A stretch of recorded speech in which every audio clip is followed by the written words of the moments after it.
Oh, the perils of random event generation and the perils that they bring. Welcome to Insurmountable. Here you play as a solo mountaineer trying to conquer 3 mountains consecutively without dying on the way up, the way down, or any of the hundreds of events that can occur in between.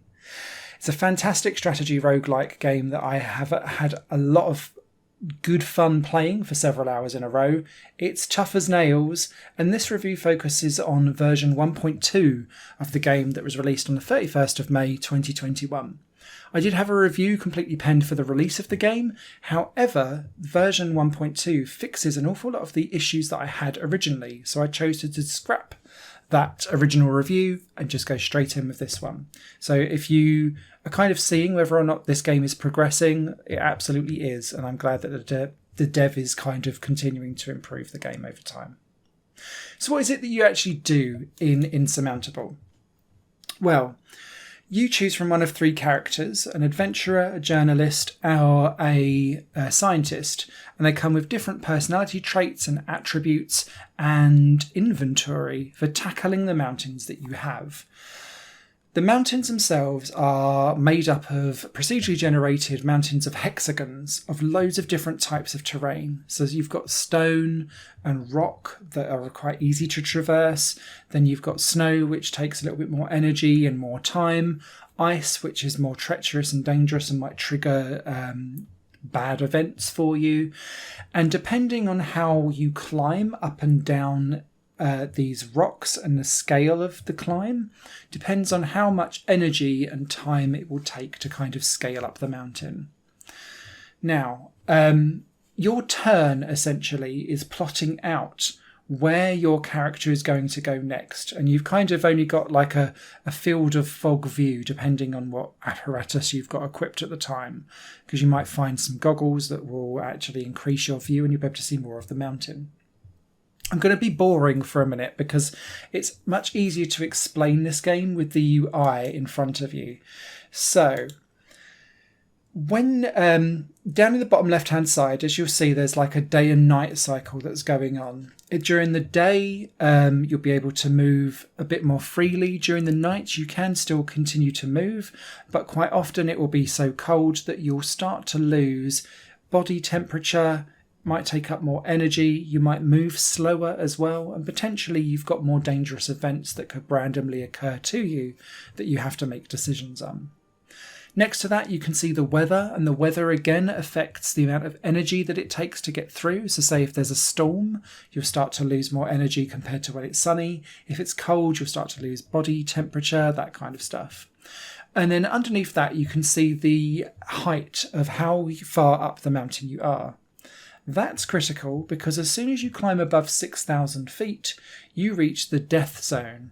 And as soon as you hit that zone, you start to decrease oxygen capacity on every turn and every piece of movement that you or time that you take across the game, because you'll lose oxygen even if you're chilling in a tent above 6,000 feet. In the middle, you've then got your character and the HP that they've got, and the 4 different other attributes that you've got that will determine how your HP fares. On the top left there, you've got the eyeball, and that's sanity. And this depends on the types of events that you get. So you may get a randomly generated event such as having to kill an animal and put it out of its misery. It might be that you're being haunted by spooky ghosts, or you might come across some corpses that freak you out. And depending on your actions, that might damage your sanity. If you start to lose your sanity, then you start to have random occurrences of difficult decisions and choices, and things like walking the wrong way and stuff like that, and getting lost up in the mountain. Never a good sign. Underneath that, you've got body temperature. If you lose all body temperature, then you start to lose HP because you start to get frostbite, and then that becomes a permanent issue for you. Say if you do survive one mountain, it's quite likely that you'll then have frostbite for mountains 2 and 3. And I love the way how it penalises you and carries on for the rest of your gameplay, because I had this on my second mountain. I'd lost all my body temperature and I was like, phew, I got to camp, I'm okay. then a third mountain come along and everything was going to take 20% more energy because I had frostbite fingers. And that's a level of detail that this game goes into, which I really appreciate. Then you've got your main two over on the right-hand side of your portrait. You've got energy, which is required to fulfill the climbs. And the energy is kind of exponentially taken away even more if you have to climb more than one stair or one stair higher. So it takes, if I try and explain it, if you are trying to climb something that's 3 stones high, if you go up one, up one, up one, that will take like a third, if not like a quarter of the energy it would take to just go straight up 3 stairs. And that's the way how you need to kind of plot out your mountain to try and make it an easier climb for you. And underneath that, you've got oxygen. And that's really key for the death zone because each mountain is higher. And so you've got to really plot out what you're going to do. Hopefully find an oxygen mask and some oxygen tanks to buffer you out. Those stats do not fully replenish between mountains either. And one of the big cruxes of Insurmountable is that you think you've done really well and you might bleed yourself dry trying to get through one mountain, but you only get a small replenishment before you get onto mountain 2 and you don't start with full reserves. How you can kind of combat that is that as you move around the mountain, especially when you're on the lower echelons of the mountain, you'll see all of these different icons that appear on the screen. And my best advice for anyone that wants to play this and survive is to spend a lot of time on the lower part of the mountain, going and picking off different events, because some of them are around sanity and having like moments of reflection or beautiful like light shows in the sky that make you feel warm inside, and you get to choose whether or not you gain XP or some energy or some oxygen or some sanity or body heat back. And all of these things can be really helpful. Now, of course, if you chose the wrong decisions in all of these things, or awkward decisions, or you might just get the rub of bad events because it's all randomly generated every single time, some of these things might actually come back to bite you, and it might be that you twist your ankle and then you've got 24 hours of going at only 75% speed, which can be a pain in the arse. And it might be that instead of gaining lots of help with your stats, it might be that you start gaining things for your inventory as well, such as food provisions, equipment such as thermal boots, glow-in-the-dark goggles that can help you see better at night, and all of these different things. But the main reason why you want to go for all of these events, apart from boosting up your stats, is that as you earn XP through these events, whether they go well or not, you still earn XP. And what these do is level up your character so that you then have the choice of 3 randomly selected abilities every time you level up. And these can be things like triggerable abilities, which is what that 1 to 9 is on the bottom right of the screen. So it could be that you have 3 hours where you can really pace on and you only take half the energy of what you'd normally do. And you can time that so that as you're going across ice, for example, it's going to be less treacherous for you. It could be that one means that you're very conscientious and that turns off what's called critical events, which are normally all the ones that cause you injury and pain and can kill you. Very handy to have. It might be that actually you've gone for some passive abilities elsewhere. So it could be that you become a night owl, so that actually you move better during the night and you become very proficient. It could be that you've become used to the death zone, so therefore you've got really good lungs, so you lose less oxygen in the death zone.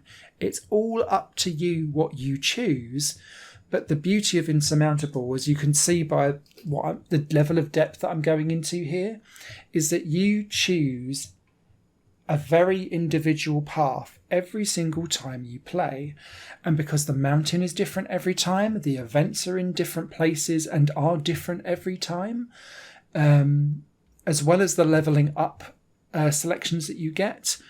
I've not had 2 climbs that have gone vaguely the same Sometimes they've been easier, sometimes they do seem insurmountable and bloody hard. It reminds me, it doesn't feel nearly as random, but it reminds me as being as difficult sometimes as Tharsis, which is like the roguelike from hell, with those dice rolling and everyone dying all the time. Insurmountable's not quite in that tier of like, but I just loved the way how every time I went into this game, it was different. It felt different. The 3 characters, because of their starting out materials, play differently. So the adventurer comes with tents that can help you sleep and gain energy and body temperature that the other 2 just don't have. But the other 2 have other cool additions to them that make them uniquely good in other ways too. So the journalist just doesn't care. So has, in my opinion, less critical events because they're just marching on through. Whereas the scientist kind of has loads of extra food, things like that. But again, with all of this leveling up, you can kind of build them how you want. What I also like as well is that if you do complete the game with one of the characters, it actually unlocks additional like secondary attributes. So you can keep that character and build them up over multiple runs.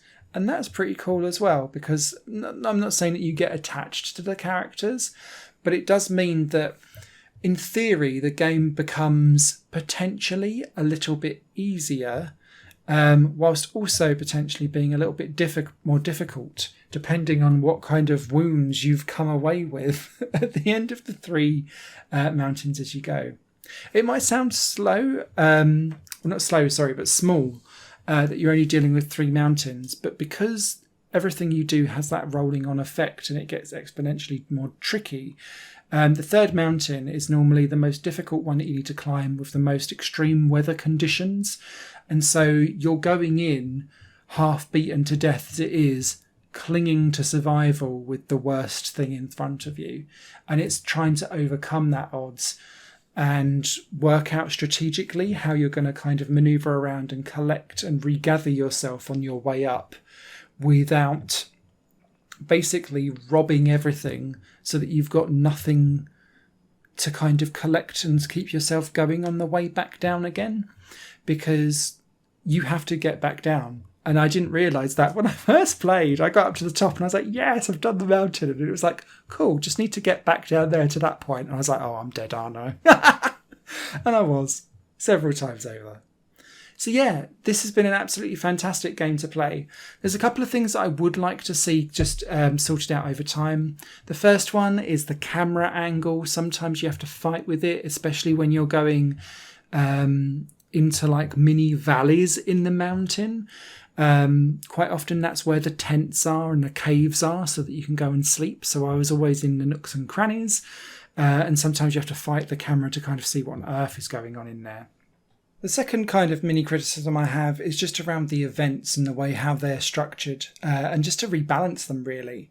The way how events work in this game is you can see with the different icons, you walk up to them and you kind of get an idea of the type of event that they are by the icon that's coming up. But some just appear way more than others, not by type, but like the event that happens underneath. There's only so many times I can be like, oh, it's another corpse. Or, oh, it's yet another weird granny who's going to offer me a potion. And they seem to come up in clusters.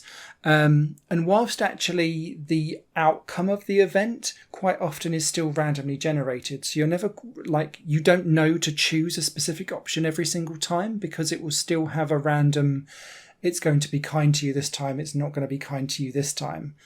So you still kind of have that choice to be like, ooh, what do I go for? It takes away this kind of handcrafted feel and battling against the elements, and it feels procedural that's not kind of been ironed out perfectly yet. It has been improved from version 1.0 to version 1.2, so I expect to see future improvements in this area and a few more events to kind of actually pop up, because there's some that I've seen once and then never again, and some I see like repeatedly on the mountain every single time. Obviously there's always going to be some that pop up more than others, but yeah, just needs a little bit of rebalancing on that. Also, just on that with events as well, because it's completely randomly generated, and then the outcome is randomly generated from the events that you get, it does kind of then after a while make you think, oh, I really am in the lap of the gods, and actually how much of an impact does my input go into actually making a successful run? And I still don't really have the answer for that, if I'm perfectly honest, because of just how randomized the outcomes of the events are. But what I would say is that the traversal and the way how you manage your inventory and all of that kind of stuff absolutely plays a vital role in the game.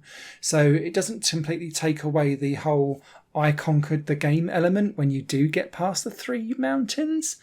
But it did kind of make me go, after a little while. I'm not really sure if I'd want the events to all kind of play out the same way, because once you've seen it once, you'd know exactly what to click on. So it's the right decision, I think. But it does kind of emphasize the randomness of it when you get that same event go like 3 or 4 times in the same mountain at once. So yeah, with those kind of mini quirks out of the way or solved in time, I think this is a perfect roguelike. It's a breath of fresh air, really interesting concept, strangely addictive. I'll probably do some live streams of this game because it's a real slow burn, but you're constantly just watching everything just ebb away. And so as you're trying to reach a certain destination, you're just sitting there thinking, I don't have enough oxygen. I don't have enough energy. Oh, look, I've twisted my ankle, or I've fallen down a crevasse. I'm buggered. And there is some real skin of the teeth moments, which I think will translate well either to live streams or just to one-on-one, you against the mountain, thinking, come on, I'm going to kick your ass. Written review will be over on higherplanegames.com. You guys take care, and good luck out there on the mountain. Bye-bye. Higher Plane Games is part of the Higher Plane Network, a completely independent media outlet supported by people like you. The goal is to create the best possible content that cultivates a richer indie scene for games as well as music and entertainment. To find out more and to get involved, visit patreon.com/higherplane network. Your support makes all the difference, and in return you'll gain access to bonus content and downloads. Thank you for watching.